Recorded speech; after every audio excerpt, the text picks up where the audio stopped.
At 6,000 feet, the wind has nothing to break. It comes in long, even pushes, hour after hour. He had locked himself inside the fire lookout 6 days now, and the forest below never knew he was up there. He turns a slow circle inside the cab with both hands still on the cold glass. North, a column.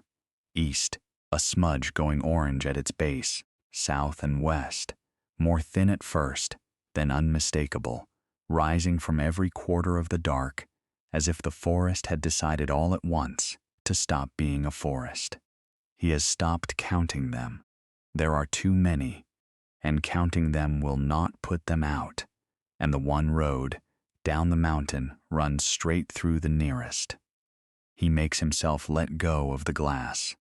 The lookout is built to be a place a person thinks clearly in a bad moment.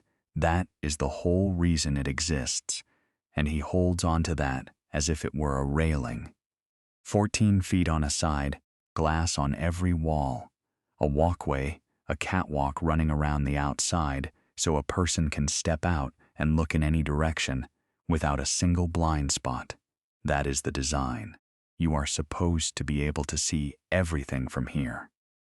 He had come up the mountain to be somewhere sin he could see everything coming, and now everything is coming, and the design is working exactly as intended, which is the cruelest thing about it. He crosses to the center of the room, to the Osborne firefinder, and puts his hand flat on it, the way another person might put a hand on a Bible. He had found the tower by the radio. 6 days ago, a different life. It feels like, though it is the same week, he had been walking a fire road with no particular direction, the way he walked everywhere now when he heard it. A hum. Not a voice, just a hum. The specific electric hum of a two-way radio, left on, and idling, carrying down out of the trees on the evening cool. He had followed it the way an animal follows water. It led him up a switchback trail he would not otherwise have taken. Up out of the timber, onto the bald granite dome of the summit, to the tower standing on its 4 steel legs, against a sky going purple, and the sound had been coming from the cab at the top, 40 feet up, where somebody had left the set on and gone away, and, it turned out, not come back. He had climbed the stairs. He had found the trapdoor unlocked, and he had let himself into a small glass room that smelled of dust and sun-warmed wood and cold coffee, and he had locked the trapdoor behind him, and for 6 days he had lived in the one place on the whole mountain where a person is supposed to be watching for exactly the thing he had spent a year running from. He had not asked himself why. He had told himself it was a shelter. It was high. It was dry. No one came up here in the off-season. The season had not yet begun. Those were the reasons he gave himself, and they were true, and they were not the reason. His things were spread across the small room the way they had been spread across a dozen small rooms. A sleeping bag under the map table, a jar of rainwater going flat on the sill, and in the center of the cab, laid flat on the round glass top of the Osborne firefinder, a brass compass his own, the one thing he still carried, though he had stopped trusting where its needle pointed some time ago, because the needle only ever pointed the way he had come from, and he was done with the way he had come from. Everything else he had once owned had burned in a single afternoon last summer. The 6 days before the fire had been the quietest of his life, and quiet, he was learning, is not the same as peace. Up here the days had a shape he had not felt in a year. The sun came over the eastern ranges and moved across the glass box all morning, warming the wood, throwing the long shadow of the tower west across the granite, and in the afternoon it swung around and did the same in reverse, so that he lived inside a slow sundial 40 feet in the air. The wind never stopped. It was the constant of the place, that long even pushed against the glass, and at night it found the gaps around the shutters and played them like a low reed, a sound with no tune that he stopped hearing. After the second night, the way you stop hearing your own heart, the cold came hard after dark at that altitude, and he learned the cab's small warmths, the last heat in the sun-baked floorboards, the sleeping bag under the map table, the way body heat pooled if he hung a blanket across one corner. He drank rainwater, gone flat and metallic from the jar on the sill. He watched hawks work the thermals below him, below, which was a strange thing, to look down on a bird in flight. And he was alone. In a way, he had not been even on the road, because on the road there were always people to move among and away from, and up here there was no one at all, only the wind and the glass and the great silent instrument in the middle of the room that he circled a dozen times a day without touching, the way you circle a grave. He told himself that solitude was the point. It was not. He had come up here to be near something, and it had taken the mountain catching fire to make him admit what? The Osborne firefinder is the reason the tower exists, and it is a beautiful, simple thing. He learned it in the first 2 days, the way he learns any machine, by taking it apart in his head.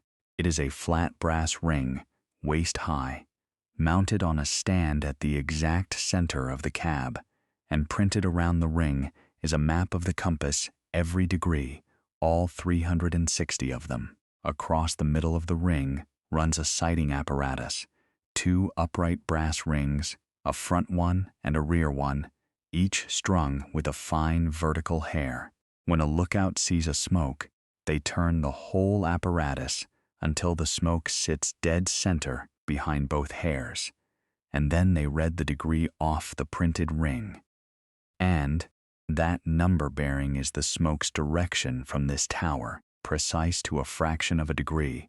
One tower gives you a line. It cannot tell you how far.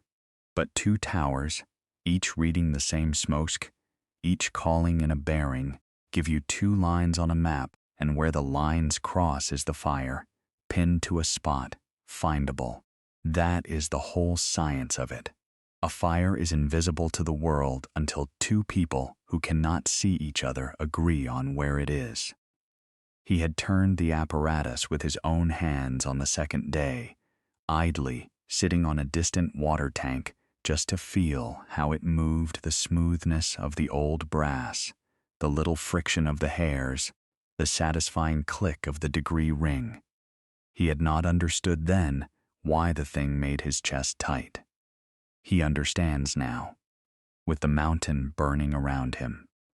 He understands that he has spent 6 days living inside an instrument built to do the one thing that was not done last summer, and that some buried part of him had steered him up the switchback trail toward it as surely as the radio hum had.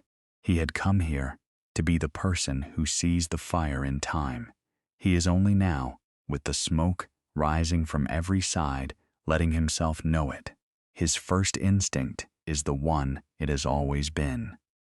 It is the instinct that has kept him alive for a year, and it says the same word it always says. Go. He gathers his things in the first gray light without deciding to, the way his hands have packed a bag in the dark of a dozen rooms. Sleeping bag rolled, the jar emptied out the window, compass in the pocket. He goes down the steel stairs 2 at a time, out from under the shelter of the tower and onto the granite dome. And he stands on the bald's summit and looks for the road, because the road is the answer. The road is always the answer. You find the road and you follow it away from whatever this place turned out to be. He finds the road, and the road is already gone. He can see the switchback trail dropping off the north side of the dome into the timber. And he can see where it meets the fire road 1,000 feet below, and he can see that the fire road is no longer a road. It is a seam of orange in the dark, a line of burning laid across the only way down, where a spot fire has crossed and taken hold in the heavy fuel of the draw the road runs through. To go down is to walk into it. The other trails, the ones off the south and east of the dome, drop into timber already lit, columns standing over each of them. He turns a slow circle on the summit in the cold dawn wind and understands, the way you understand a door closing behind you, that there is no way off this mountain that does not run through fire, and that the tower he broke into is not a shelter he chose, but a box he is now locked inside. He stands there a long time. The wind pushes at him in its long, even strokes. Below, the seam of orange on the road widens patiently, in no hurry, the way fire in heavy fuel is never in a hurry. He has spent a year being able to leave any place. He cannot leave this one. And some part of him, the buried part that steered him up the switchback toward the brass ring, is not entirely sorry, as if it had been looking, all this time, for the one room he would not be allowed to walk out of, the one fire he would have to turn and face instead of outrun. He climbs back up the steel stairs. He puts his things back where they were. He does not let himself think about what it means that a piece of him is steadier, now that the road is gone. The morning stretches, and the fire takes its time, and he learns the particular patience of a thing that cannot be outrun. This is the cruelty of a big fire, he comes to understand, watching it through the glass. It does not charge. It creeps and pauses and creeps, feeling along the ridges for fuel and wind, so that for long stretches nothing seems to happen at all, and the columns stand almost still against the sky, and a person could almost believe it has stopped. Then the wind shifts a few degrees, and a whole slope goes up in the space of a breath, a run of flame-climbing timber faster than a man could walk. And then it settles again to its creeping. He watches the head on the north flank make one of these runs mid-morning, watches a stand of trees he had been using as a landmark simply cease to be trees, and the suddenness of it, after the long patience, is worse than any steady advance would have been. The mountain is teaching him that the thing to fear is not the fire's speed but its stillness. The calm before each run, the false mercy of the pause. He rations the cab's small water. He wets a bandana and breathes through it when the smoke thickens against the glass. And he waits, because waiting is now the only thing the box allows. The radio finds its voice again just after 4. It had hissed once, the night before, and read coordinates of the mountain he is standing on, and then gone quiet. Now it comes alive properly, the squelch breaking, a woman's voice, calm and unhurried in the way of people whose calm is a professional tool. A dispatcher, somewhere down in the valley, in a lit room he cannot picture, working a fire that has grown past anyone's plan for it. She is not talking to him. She is talking to crews, to engines, to a spotter plane, reading positions, and asking for eyes on a fire that is throwing spots faster than the ground crews can catch them. He listens the way he has listened his whole life, taking it in, giving nothing back. He is not supposed to be here. The radio is not his to answer. If he keys it, he becomes real, becomes a becomes a filthy stranger squatting in a government tower in the middle of an emergency, and every reflex he owns tells him to stay silent and small and let the professionals work. But the dispatcher is asking, over and over, into the Sastek, for anyone with eyes on the north flank, anyone who can see the head of the fire to report a bearing, and he is standing at the center of the one instrument in 100 square miles built to give her exactly that, on the one summit that overlooks the north flank, and no one is answering her. because the person whose job it is to be here left before the season and did not come back, and the tower is officially empty. The tower is officially empty. He is the emptiness. He has always been the emptiness in the rooms he lived in, the person who was not on the form. He watches the head of the fire brighten on the north flank through the glass, and he thinks about last summer. Last summer, the fire had come in the afternoon, and there had been no one watching.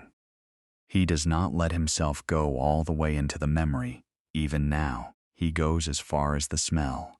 The memory is a smell before it is anything else. The sweet, resinous smell of the hills behind the house going up. A smell he had been raised to think of as summer itself, sap and dust and dry grass. Until the afternoon it turned into the smell of everything ending. His family's place had been at the bottom of a draw, a narrow fold of land that the fire used like a chimney. He had been away that day. That is the part he cannot get past, the part that lives under his sternum like a swallowed stone.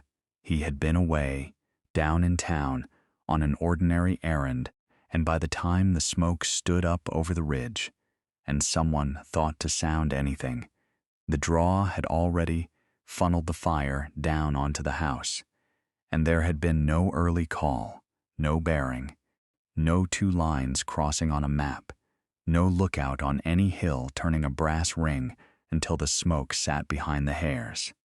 The fire had been invisible to the world until it was a wall of light, and by then the world could not do anything but count what was lost. He had lost the house. He had lost more than the house. He does not, even now, in the burning tower, let himself list it, but the memory does not need the list. It has the small things, the way grief always keeps the small things and loses the large. A screen door with a particular slap, the cool of a certain shaded step where he had sat as a boy. A voice calling him in for supper across a yard that no longer exists, in a draw that is now just a scar of black on a hillside he will never go back to look at. The compass had been a birthday thing, handed to him with the half-joke that a boy who wandered ought at least to be able to find his way home. And it is a cruelty he has never gotten used to, that the home is gone, and the compass remains, still doing its one dumb, faithful job, still pointing back toward a place that is not there. He lets himself have the compass, which had been in his pocket in town, which is why it survived, which is the only reason a single object from that whole life is still in the world, a brass compass that points, always, back the way he came. He had spent the year since walking away from that draw. Every road, every rail yard, every cold, small room had been a step further from it, and all the while, without once admitting it, he had been walking toward this, toward a glass room on a summit with an instrument in the center of it, toward the chance to be, one time, on one hill, the watcher who was not there. The dispatcher's voice cracks through the static again, asking the empty north for a bearing. He reaches out and picks up the handset. He does not know the protocol. He knows the machine. He keys the radio, and he does the wrong thing. Probably he does not give a call sign, because he has no call sign, because he has no name and would not give it if he had. He simply says, in a voice that has not been used to speak to another person in 6 days, and comes out cracked, that there is someone in the North Tower, and that he has eyes on the head of the fire, and that he can give her a bearing. There is a silence on the other end that lasts a year. Then the dispatcher, and this is the thing he will remember, this is the human turn of it, the dispatcher does not ask who he is. She does not ask what he is doing in a tower that is supposed to be empty. She hears a voice on the north summit offering the one thing she has been begging the static for, and she makes the same decision the the world did not make last summer. She takes the help that is offered and asks the questions later. She tells him, calm and quick, exactly what she needs. A bearing to the head of the fire. Then a second bearing to a spot fire she is worried about on the east flank. Read the firefinder, she says. Center the smoke behind the hairs and read her the degree. Just read me the numbers. I've got you. Just the numbers. So he does. He puts his eye to the rear sight and turns the apparatus, and his whole life narrows to the width of a brass hair. The head of the fire is a churning orange mass on the north flank, throwing up a column shot through with sparks, and he brings the vertical hairs across it. Front hair and rear hair lining up, until the brightest part of the head sits pinned dead center between them. His hands are steady. He is surprised by how steady his hands are. The old brass turns smooth under his fingers, the degree ring, clicking past its marks, and he reads the number where the pointer falls and speaks it into the handset. And down in the valley, a person he will never see draws a line across a map, then the east spot. He turns the apparatus the other way, finds the smaller smoke where it is climbing out of a canyon, centers it, reads the bearing, speaks it. A second line, somewhere a mile of paper away the two lines cross, and a fire that was a rumor becomes a point, becomes a place an engine can be sent, becomes a thing the world can act on, instead of merely mourn. He does this for an hour. The dispatcher gives him smoke after smoke, and he pins each one, turning the ring, reading the numbers. He falls into the rhythm of it, the way he once fell into the rhythm of a bench, and a loop he never had sight the smoke, center it, read the degree, speak it, wait for her acknowledgement, move to the next. The brass grows warm under his palms from the heat coming up the mountain and from his own hands working it. The vertical hairs, so fine he has to hold his breath to keep them from swimming, cut each fire into a thing that can be measured. His eye aches from squinting through the smoke-thickened glass. His voice, unused for 6 days, loosens with use until it almost sounds like a voice that belongs to someone. And between the smokes there are silences, small ones, the dispatcher off, talking to a crew on another channel, and in those silences he can hear the fire itself, through the glass, the far freight train roar of the head, the nearer crackle of the timber, the wind carrying both up to him in the same long even push that has pushed at the tower for 6 days. For that hour he is not a boy squatting in a stolen tower, and he is not the swallowed stone under his own sternum. For that hour he is a pair of eyes on a hill, doing the one simple thing this instrument was built to do, the thing that was not done for him, doing it now for strangers in a valley because it is too late to do it for the draw at the bottom of his own life. He does not cry. He is past crying. That country is a year behind him, but somewhere in the hour, turning the ring on a smoke, rising in the east. He understands that he has been trying to get to this room since the afternoon the hills went up, and that no road he walked was ever taking him away from the fire. Every road was bringing him here, to a summit, to a brass ring, to a chance to answer when someone asked the empty north for eyes. The grief does not leave him. It just, for the first time, has somewhere to stand. The danger, when it turns, does not turn the way he feared. He had feared the head of the fire, the great orange wall on the north flank, because that is the fire you can see, and a thing you can see is the thing you fear. But the head is a mile off and running crossways, up canyon, away. It is not what is going to reach the tower. What is going to reach the tower is quieter, and he almost misses it because he is watching the loud thing. It is the smell that warns him, not the far resinous roar of the head. but a nearer, sharper note threading up through the floorboards, through the trapdoor, the smell of grass and duff burning close. A spot fire has crossed the road at the base of his own mountain, kindled by an ember carried a mile ahead of the head, and it is coming up the switchback trail, through the nimber, toward the 4 steel legs he is standing on. The head of the fire will never touch him. The ember that jumped the road might take the whole tower. He tells the dispatcher. His voice does not shake. She has known this risk longer than he has, and she does not waste a second on comfort. She tells him what to do, fast and plain, and it is the thing the lookout tower is built for, the last purpose of the design he has been living inside blind. The shutters.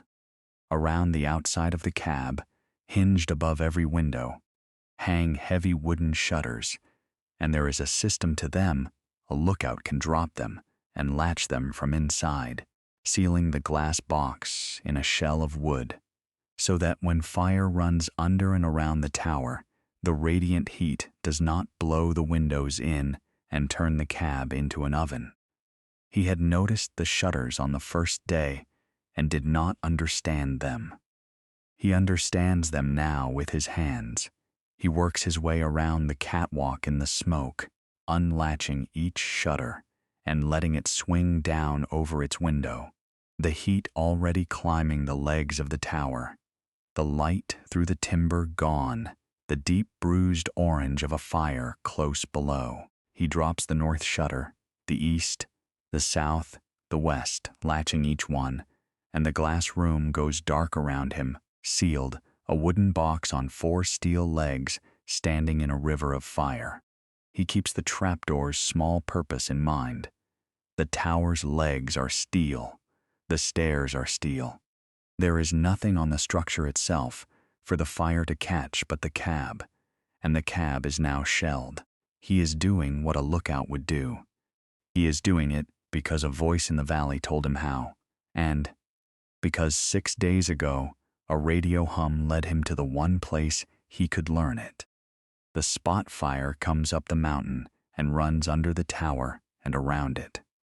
He feels it come, feels the temperature climb through the sealed wood, feels the whole steel structure tick and groan as it takes the heat, hears the roar rise and crest.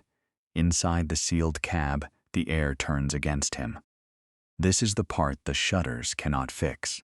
With every window shelled in wood, the little room has no way to breathe. And as the fire runs beneath it, the heat comes through the floorboards and the walls and stacks in the box, until the air itself feels thick, scorched, hard to pull into the lungs. Sweat runs into his eyes and dries before it can fall. The wooden walls creak and pop as they cook from the outside, and once, close by his shoulder, a knot in a board splits with a crack like a rifle, and he flinches so hard the compass nearly leaves his hands. He gets down low, where the air is coolest and least foul, and he presses the wet bandana over his mouth and takes small, measured breaths, and he counts them the way he counted the 11 minutes of a bridge he has never seen, because counting is a thing to hold when there is nothing else and there is a stretch. In the worst of it, when the heat and the bad air and the roar all crest together, and he does not know whether the box will hold or cook, and he simply has to believe in the design, in the steel legs, and the shelled cab, and the century of watchers who trusted them. Because belief is the only shelter left. He sits it out on the lightning stool, in the dark center of the sealed cab, the little wooden stool with glass insulators under each leg, built to keep a lookout off the ground during an electrical storm, so the tower's charge cannot pass through them. And he holds the brass compass in both hands, and he waits for the mountain to decide. It decides to let him live. The fire passes under the tower and goes on up the far side, chasing fuel he cannot see, and the roar fades.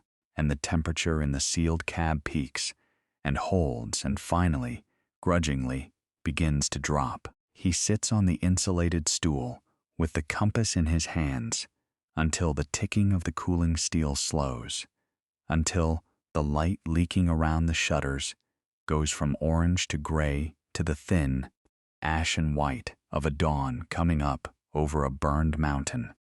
When he finally unlatches the north shutter and lets it swing up, the world outside is a black and silver ruin, smoking, still, the timber gone to standing charcoal, the granite dome of the summit scoured clean, the air full of a fine gray snow that is not snow.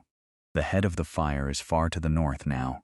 Someone else's problem, someone else's bearing to read. The valley radio has gone quiet on his channel.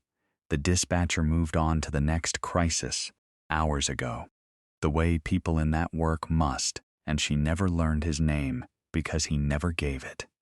And he finds he does not mind. She had asked the empty north for eyes, and the empty north had answered, and that was the whole of what either of them needed. He gathers his few things in the ash light, the sleeping bag, the flat jar. He leaves the tower cleaner than a squatter should. He cannot say why, except that the room did something for him that no room has done in a year, and a person ought to leave a debt like that a little repaid. He lays the handset back in its cradle. He runs one hand, last, around the brass ring of the Osborne firefinder, over the degree marks worn shiny by other hands in other years, all the watchers who stood here and turned it and pinned the invisible to the map. He is one of them now, for one night, unofficially, off every form. It is the closest thing to belonging he has had since the draw. Then he goes down the steel stairs into the burned world, and he starts across the black, at the bottom of the mountain, where the switchback trail meets the fire road. He stops.